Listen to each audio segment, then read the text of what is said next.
오늘은 요한복음 1장 말씀 살펴보려고 합니다. 우리가 아까도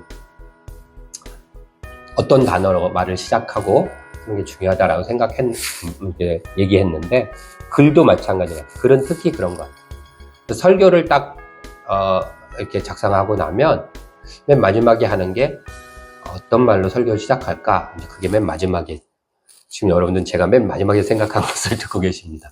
근데 저뿐만 아니라 이제 글을 쓰는 분들도 얘기를 들어보면 글을 다 써놓고 맨 앞에 시작하는 서두를 맨 마지막에 쓴다고 합니다. 그만큼 이제 그것이 중요하고 많은 것들이 담겨져 있다 생각하는데요. 우리가 지난 시간에는 마태가 사복음서는 예수님에 대해서 4명의 이제 성경 기자들이 설명을 하면서 예수님을 예배에 대한 글을 쓴 거잖아요. 그런데 지난주에는 마태는 예수님을 과연 어떻게 예수님에 대해서 소개하면서 시작했을까라고 했을 때 예수 그리스도의 나심은 이러하니라 이러면서 우리 마태복음 살펴봤어요. 그렇죠? 예수님을 소개할 때 그렇게 시작했어요. 물론 그 전에 이제 족보에 대한 얘기도 했지만, 오늘 요한은 이렇게 시작합니다. 태초에 말씀이 계시니라 이렇게 얘기해요. 이 말씀이 하나님과 함께 계셨고 이 말씀 곧 하나님이시니라. 그가 태초에 하나님과 함께 계셨고 라고 해요. 그러니까 요한은, 이 말씀은 예수님인데 다시 풀어 얘기하면 태초에 예수님이 계셨다 이렇게 얘기해요. 그래서 예수님의 나심은 이러하니라, 탄생은 어떻다 이런 게 아니라 예수님은 계시는 분이다 라고 얘기하는 거예요. 3번이나 계시다라는 말 강조하면서 그렇게 이야기를 합니다. 그런데 문제는 5절이에요. 빛이 어둠에 비추되 어둠이 깨닫지 못하더라. 예수님이 세상에 계시는데 그걸 깨닫지 못한대요. 보지 못하고 듣지도 못하고 느끼지를 못한다는 거예요. 우리도 예수님이 세상에 계신 거 알잖아요. 잘 느끼시고 잘 보이십니까? 이게 문제인 거예요. 그렇죠? 요한은 그 얘기를 하는 거예요. 세상 그렇다는 거죠. 우리도 그런 것 같아요. 예수님 분명히 계신데 왜 깨닫지 못하고 듣지 못하지? 특히 힘들고 어려울 때, 깜깜할 때, 빛이 세상에 왔을 때 어둠이 깨닫지 못하고, 깜깜할 때일수록 더 보여야 되는데 힘들고 좀 피곤하고 어려운 일이 있을 때는 잘 안 느껴지는 것 같아요. 더. 우리는 그럴 때 얘기하죠. 하나님 좀 확실한 증거를 좀 보여주세요. 그럴 때 우리는 예수님을 믿지 못해서가 아니에요. 하나님의 말씀을, 우리가 갖고 있는 이 성경 말씀을 믿지 못해서가 아니라 우리 스스로를 믿지 못해서 그런 것 같아요. 그러니까 내가 그 말씀을 붙잡고 믿음 가운데 계속 끝까지 안 흔들리고 갈 자신이 없는 거예요. 내 스스로에 대한 내가. 그러니까 좀 확실한 걸 좀 보여주세요. 이런 얘기. 출애굽기 33장에 보면 18절에 모세가 이런 얘기를 해요. 주여, 영광을 내게 보이소서, 이렇게 하나님한테 얘기를 해요. 이게 어떤 상황이냐면 금송아지 만들어갖고 이스라엘 백성이 막 난리 쳤잖아요. 하나님께서 화가 나셔가지고 네 백성 네가 데리고 가라 그랬어요. 그러니까 모세가 그러면 안 됩니다. 하나님 같이 가시지 않으면 못 갑니다. 이거 어떻게 합니까? 내 백성입니까? 하나님 백성이지. 막 별 얘기 다 해요. 하나님께서 그래, 내가 같이 갈게 하셨어요. 그리고 났는데 모세가 물어보는 거예요. 주여, 영광을 내게 보이소서. 이게 뭐냐면 모세의 마음속에 하나님 같이 가신다고 했어요. 다 해결된 건데 그럼에도 불구하고 자신 스스로에 대한 그 자신이 없는 거예요. 자기가 굳건하게 그걸 걸어 나갈 광야길을. 그랬던 것 같아요. 제 느낌은. 우리도 그러잖아요. 우리가 믿음이 없어서 나는 믿어요. 근데 말씀 확실히 믿고 예수님 얘기가 확실히 아는데도 불구하고 왜 좀 확실한 증거를, 뭐라도 좀 사인을 막 주셔가지고 그렇잖아요. 이것저것 계속 확 믿고 막 가슴, 이거 왜 그래요? 하나님 못 믿어서가 아니라, 기도하면 응답이 있다는 걸 믿지 못해서가 아니라 내 스스로가 그걸 끝까지 믿고 내가 못 믿어져서 그런 거거든요. 그런 것 같아요. 그렇게 돌이켜보면 우리가 예수님이 계신다는 거 알아요. 근데 왜 그럴까? 이런 생각이 났어요. 우리 이번에 얼마 전에 야외 예배 가갖고 마지막에 했던 게임이 뭐죠? 수건으로 눈 가리고 막 잡는 거잖아요. 거기 있는 거 알아요. 100% 아는데 불을 끄던지 깜깜하면 안 보여요. 있다는 거 알고, 그 좀비 게임인가요? 깜깜하면 안 보일 수도 있어요. 또 하나는 내 눈을 가리면 안 보여요. 내 눈을 가리니까 안 보이더라고요. 분명히 있는데 못 잡겠어요. 그쵸? 그것처럼 예수님 계신 거 확실한데 왜 안 느껴지고 안 보여지지? 나 스스로가 믿기 힘들고 내가 연약하기 때문에 뭔가 확실한 걸 보여주시면 내가 안 흔들리고 갈 것 같은데 왜 나 안 보여? 하는 것은 어쩌면 우리 스스로가 우리의 눈을 꼭 감고 있기 때문이 아닐까라는 생각이 들었어요. 예수님 계시잖아요. 그리고 예수님이 감출 필요가 없어요. 막 보여주고 싶으실 거예요. 막 들려주고 싶으실 거예요. 맨날 우리 머리를 쓰다듬고 계실지도 몰라요. 그런데 왜 우리가 귀 닫고 오늘 첫 찬양이 뭐였죠? 나의 눈 열어 주 보게 하소서. 영성이 아직 살아있어요, 반전사가. 네. 그리고 오늘 마지막 찬양이 뭐죠? 사랑이 오셨네, 어둠에 갇힌 우리에게 빛으로 오신. 와, 영성이 있어요. 어쨌든 그런 것 같아요. 우리가 눈을 감고 있는 것 같아요. 그때 한 영화가 제 눈에 들어왔습니다.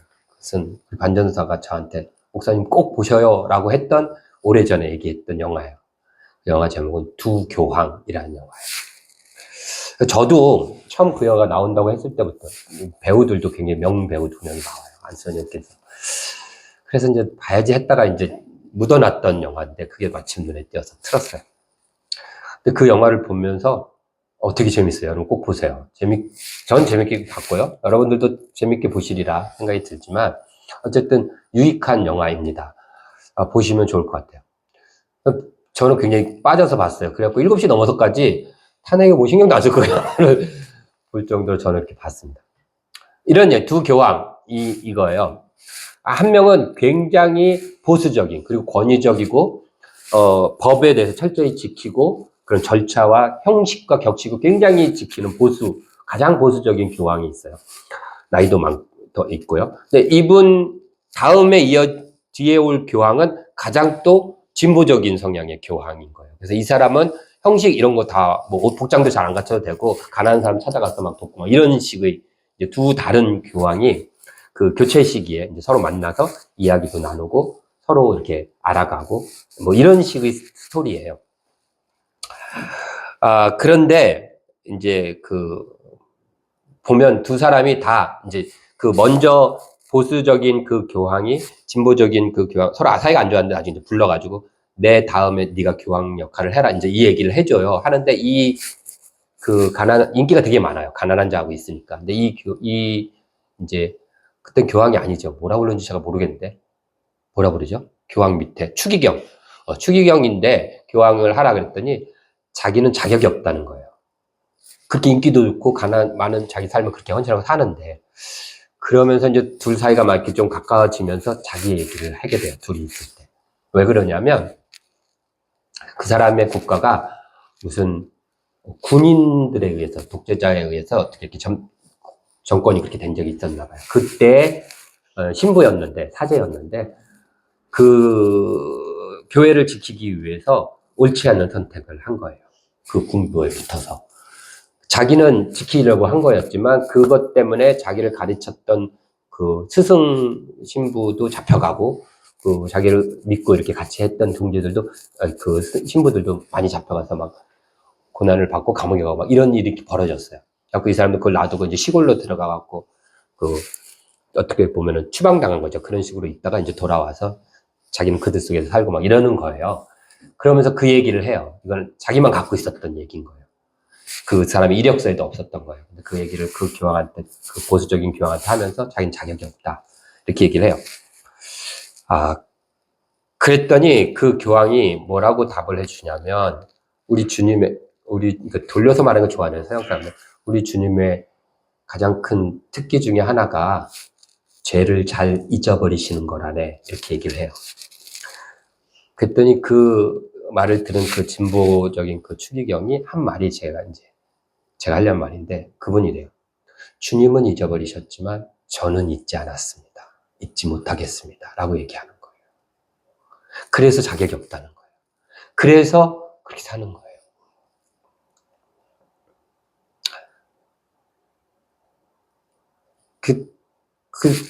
되게 많은 생각을 하게 하는 거예요.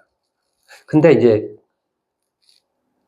그게 어떻게 보면 되게 좀 양심적이고 자기가 스스로를 재책하는 거죠. 자격이 없다 하는 거예요. 근데 저는 이런 생각이 들었어요. 여러분 어떻게 생각할지 모르지만 그런 마음을 갖고 있는 사람은 다른 사람에게도 그 잣대가 적용돼요. 그래서 어떤 사람이 잘못을 하면 하나님이 용서하셨잖아요. 하나님은, 예수님은 우리가 과거에 지은 죄뿐만 아니라 미래에 지을 모든 죄까지 용서하신 거예요. 그리고 기억지도 않겠다라고 얘기하셨어요. 선언해 버리셨어요. 하나님이 내가 너 기억하지 않게 하나님 거짓말 못하신 분께 정말 기억 못하실 거예요. 그럼에도 불구하고 내 스스로가 안 돼. 너 자격이 없어. 이러는 것은 누군가 그런 잘못을 저지르면 그에게도 하나님 앞에 하나님 용서하신 그지만 내가 볼 때는 넌 자격이 없어가 내 속에 있는 거예요. 그래서 실제로 그 얘기를 해요. 왜냐하면 이 보수주의적인 교황이 그 사람 마음속에 뭐가 있냐면요. 어떤 또 문제가 있냐면 10년쯤 전부터 어떤 투서가 하나 올라왔는데 그게 뭐냐면 사제들 사이에서 사제들 몇 명이 성추행을 한 거야. 아동 성추행. 그것도 여러 곳에서 했다라는 이제 증거가 막 올라가고 위기에 빠져 있는 거예요. 현재 교황청은 막 이런 거예요.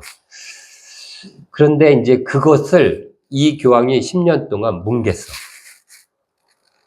실은 그거를 공개적으로 그 징계를 준다든지 막 사과를 한다든지 하지 않고 뭉개버린 거예요. 그 보수적인 그 교황. 그런데 이 교황이 무슨 얘기를 하냐면 그 진보적인 사람한테 자기는 어릴 때부터 하나님밖에 몰랐고 열심히 공부해서 신학을 했고 딴 거는 생각도 해본 적이 없대요. 그것이 옳았고 그대로 살았다는 거예요. 그러면서 자기는 항상 하나님의 음성을 들었다는 거예요. 하나님의 음성이 들렸대요. 어릴 때부터. 젊을 때부터 하나님의 음성이 들려서 그러면 그 음성대로 살았다는 거예요. 그리고 여기까지 왔다는 거죠. 근데 10년 전부터 하나님의 음성이 들리지 않는다는 거예요. 그게 그 보수주의적인 교황의 마음속의 문제야. 그러니까 난 더 이상 교황 역할을 할 수 없으니까 교황은 원래 종신직이래요. 죽어야지 교체가 되는데 할 수 없으니까 네가 해라. 이제 이렇게 되는 거예요. 그 스토리 라인이. 그러면서 얘기를 해요. 그러면서 그 교황이 무슨 얘기를 하냐면 분명히 주님은 여기 계시대요. 자기는 안 돼요. 분명히 지금도 우리가 얘기하는 지금도 여기 계신데 침묵하신다. 나한테 얘기를 안 하신다. 그 이유 10년 동안. 공감이 많이 되는 거예요. 이렇게 보면서 야 역시 서양 사람들은 참 영화 잘 만든다 이러면서 봤어요. 그래서 이제 서로 막 죄를 사해주고 막 이런 이제 스토리 라인 하면서 잘 해결은 되는데 그 이제 실제 이야기 같아요. 실제 이야기라고. 나중에 실제 교황 2명이 이렇게 나오거든요. 그 사람들이. 그래서 저는 뭐 카톨릭을 잘 모르니까. 근데 어쨌든 근데 이 사람도 그거죠. 생각해 보세요. 하나님 소리가 안 들린대요. 하나님이 침묵하신다라고 얘기하는데 침묵하셨을까요, 하나님? 저는 더 크게 이야기하셨을 것 같아요. 10년 동안. 너 그러면 안 돼! 하시지 않았겠어요. 근데 자기가 귀를 닫은 거죠. 왜? 내가 지금 잘못하고 있으니까. 그 생각에 자기 스스로 귀를 닫은 거예요. 저는 그렇게 생각이 들었어요. 우리는 어떤가요? 하나님이 안 느껴져요.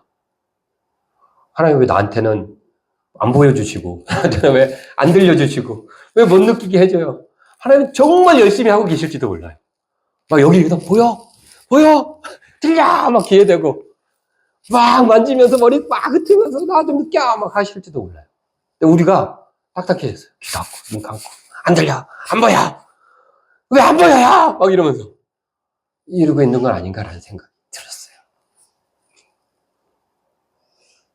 그렇지 않나요? 그리고 아까 얘기했던 또 하나. 스스로가 나를 용서 못한다는 것은 누군가의 잘못을 내가 용서 못하고 있는 거예요.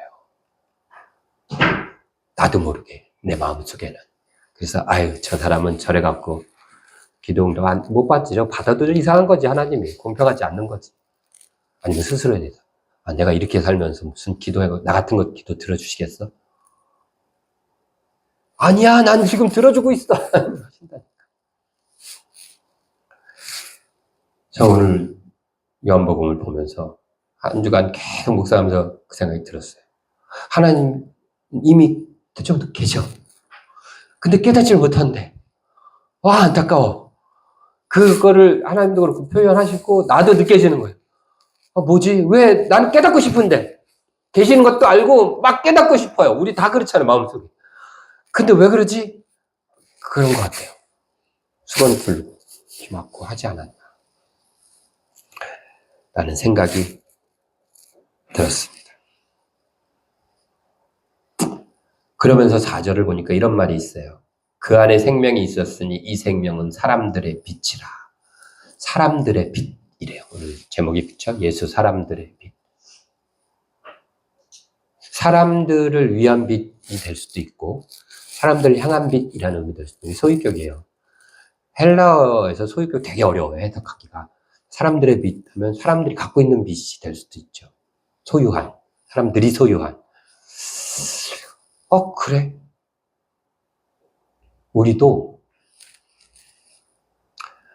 힘들고 어렵고 지치고 깜깜할 때 예수 그리스도라는 빛을 들고 나갈 수 있는 사람들이 그리스도인이구나라는 생각이 들었습니다. 빛이 안 보이신다고요? 있어요. 여러분들 어딘가에 반드시 있어요. 왜요? 그분은 사람들의 빛이래요. 하늘의 빛이 아니라 이 땅의 빛이 아니라 사람들의 빛이에요. 저 여러분들 사람들의 빛이에요. 그가 소유하고 있어요. 우리가 못 찾고 못 느끼고 못 발견했지만 반드시 있어요.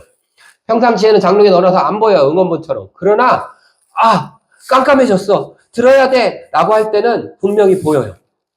그거 들고 나가는 거예요. 그래서 여러분들 복잡하고 힘들고 어려울 때마다 주의 이름 부르면서 빛으로 오신 예수 그리스도, 내 안에 계신 빛 대신 그리스도를 들고 나갈 수 있는 우리들이 되었으면 좋겠습니다. 그 영화 얘기 한 줄 하면서 마무리하겠습니다. 저한테 가장 인상 깊었던 그 영화의 마지막 대사가 하나 있는데 마지막 끝날 때쯤에 이제 그 진보적인 교황이 등극하면서 혼자 하는 말이에요. 걸어나가면서 주님 앞에 기도처럼 하는 말이에요. 저는 그게 무슨 그런 쪽 사람들이 쓰는 어떤 문구 같은 건가 했는데 인터넷 찾아봐도 그 뜻이 그런 건 아닌 것 같은데 이런 말이에요. 쉬운 말이야. 왜냐하면 걸어나가면서 속으로 하나님 앞에 얘기해요. 울어야 할 일이 있다면 기쁨의 눈물만 흘리게 하소서 이러고 나가요. 하나님, 내가 울어야 할 일이 생긴다면 있다면 슬프고 괴로움의 눈물이 아니라 기쁨의 눈물만 흘리게 하소서 그러고 나가는 거예요. 처음 그 얘기를 딱 들을 때 굉장히 인상적이게 박혔는데 그래, 내가 우리 삶, 그래서 저는 이렇게 이해했어요. 처음에는 우리 삶에 슬픈 일보다는 기쁜 일이 있어가지고 막 기뻐서 울 만큼 우는 일이 그런 우는 일들만 있으면 좋겠다 이렇게 생각을 했어요. 이해를 했어요. 근데 계속 곱씹으면서 느껴보니까 그게 아니에요. 슬픈 일이에요. 울어야 할 일이에요. 그런데 그게 막 속상하고 괴로워서 눈물이 나오는 게 아니라 그 상황 속에서 빛 대신 주님을 손에 들고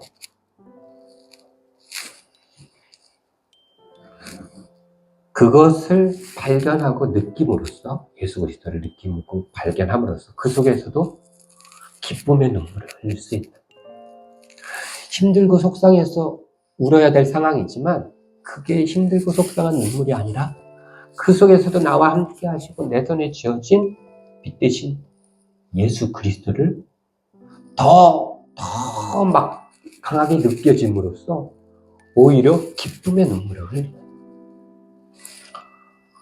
그런 저와 여러분들이 되었으면 좋겠습니다. 한번 따라해 볼까요?